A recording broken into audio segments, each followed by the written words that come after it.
Within hours of my inauguration, I will cancel every Biden policy that's brutalizing our farmers. Every single one.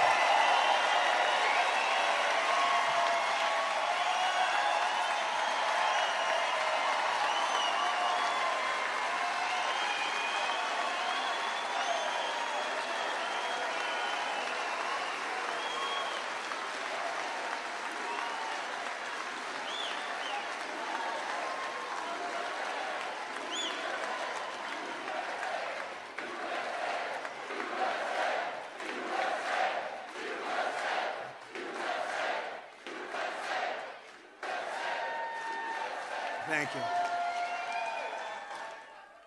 I'll appoint a special team to attack the high price of fertilizer. We'll have that taken care of very quickly, just like I did with oil. In fact, I got the oil down so low I had to save the oil companies. How about that one? Remember that little period when you were getting almost free gasoline? We had to save them. We had to call OPEC, and we had to call Russia, frankly, and Saudi Arabia. We said we had to get the price up.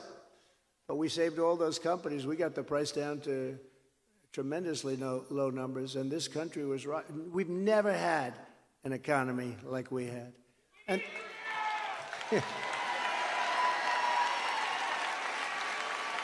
and when you think of it, they did just the opposite.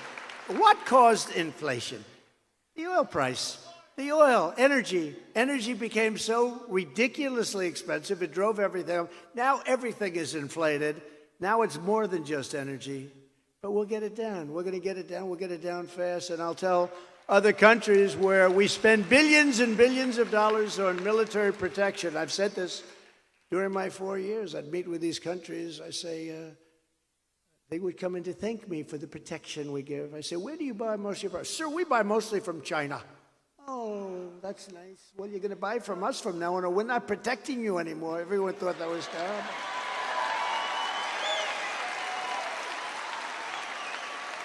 And if they don't give preferential treatment to our farmers, just like I did for 4 years, that's why you had all that business.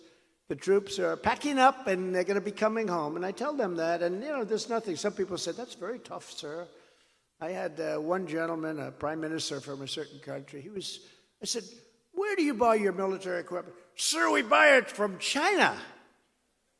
I said, so wait, we're protecting you and you're buying it. Another one said, Russia. We buy a lot from Russia. How much you buy from us? Very little, sir. Sir, we need more protection on our east front. I said, we're not giving you anything. We're not giving. I mean, how stupid are we? I go through these conversations for 4 years, the dumbest conversations I've ever had. But they all came alive, and they all came back, and they started buying from us. Unbelievable. I'll also rapidly restore American energy independence and even energy dominance with Iowa ethanol playing a part. You know that. We won't just increase ethanol production in our country, but we'll export ethanol. We're going to export it all over the world. And just as I did for 4 straight years, I will protect the ethanol, and I will go after anyone who wishes to destroy it. And let me tell you, we had a lot of people that fought me on that one. It's also, by the way, it happens to be a national security priority as far as I'm concerned. Now, I may or not, it was so nice because when Kim, she was so energetic and nice and so incredible for the place and such team spirits. I said, maybe I shouldn't mention this part, but we have to. Should I mention it? More exciting. Okay, so remember this. Ron DeSantis. Did anyone ever hear of DeSantis? The sanctimonious DeSantis. Now, Ron DeSantis strongly opposed ethanol. Do you know that? And we don't even know if he's running, but I might as well tell you. If he's not running, I'll say, he was fine on ethanol. Don't worry about it. He strongly opposed ethanol and fought against it at every turn, and he's going to do that again because people that come out early for something, that's where they go. That's what it is. So, he may do something politically, but he was very, very bad on ethanol, and he fought it all the way, and he also fought against Social Security. He wanted to decimate it and voted against it 3 times. Voted against Social Security. That's a bad one. A lot of people don't know that, but I think they've been finding out over the last 4 weeks. One of the reasons that we're zooming in the polls, perhaps. Maybe that's one, maybe it's other things too. It's really based on what we've done, I think.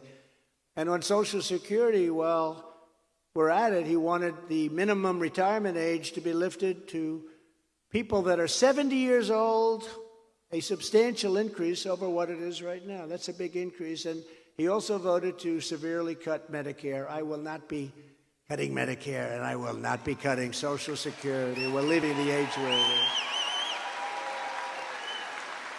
But you have to remember, Ron was a disciple of Paul Ryan, who is a rhino loser who currently is destroying Fox and would constantly vote against entitlements. He would just vote against. Remember that, the wheelchair over the cliffs, the Democrats used it. The wheelchair over the cliff commercial, very effective. That was about him. But Paul Ryan's a big reason that Mitt Romney, I'm not a big fan of Mitt Romney, lost his election. And to be honest with you, Ron reminds me a lot of Mitt Romney. So I don't think you're going to be doing so well here, but we're going to find out. But those are the facts. But I'm proud to say the final numbers just came out, and the primary elections, 98.6% of the people that I endorsed in the elections, in the primaries, won. Think of it, 98, like your temperature. See those two young guys? They have a 98.6 temperature.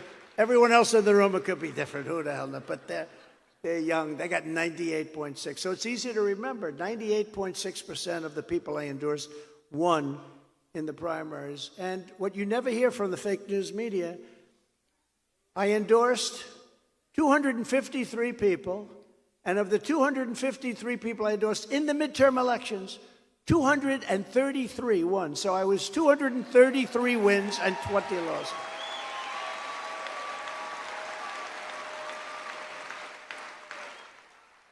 They'll bring up one or two names. They'll bring up Herschel, who's a wonderful guy, but he didn't quite make it. They'll bring Herschel Walker up. They'll bring another one up, another one. I get a couple of names. But think of that. 233 wins and 20 losses, if you want to call them losses. And Kim, I'll bet you didn't even know that.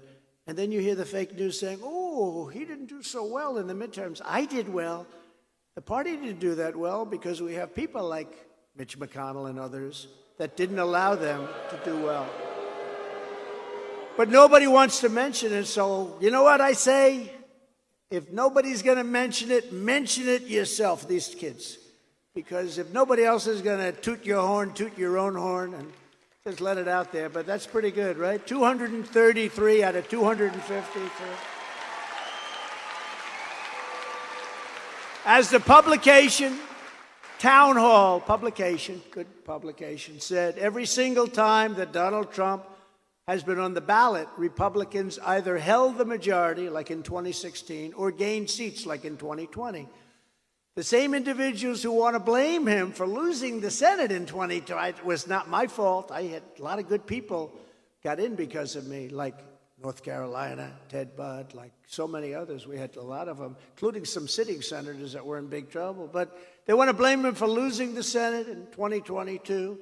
By the way, J.D. Vance did great. J.D. Vance was another one. And he's been fantastic, I have to tell you. But they have amnesia from 2018 when President Trump was in the White House and Senate Republicans gained a lot of seats that were unexpected in the midterm elections. They never mention that, the fake news, do they? But it's funny how that conveniently left out always in the discussion. They never like doing it. So on top of this, the publication said Trump still has really high approval ratings with the Republican voter base, is defeating Ron DeSantis in poll after poll by a lot, and I'm beating Joe Biden by a lot, very importantly. So,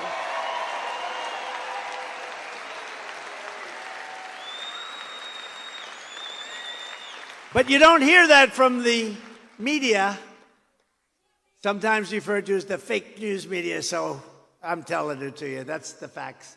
As president, I will immediately end the invasion of our southern border. Kim mentioned. Oh, boy.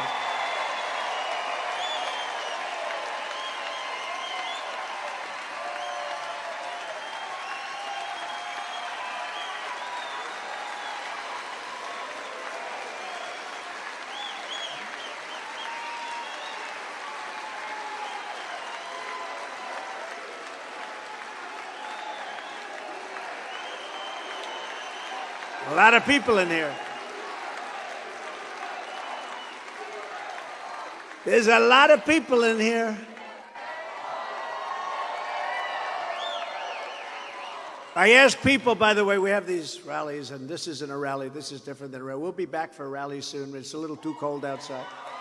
I said, why aren't we doing one at an airport where we can have 50,000 people? They said, sir, it's too cold. That was a good call because it's very cold outside right now. But there are tremendous thousands of people outside that want to get in. This great spirit, 2 years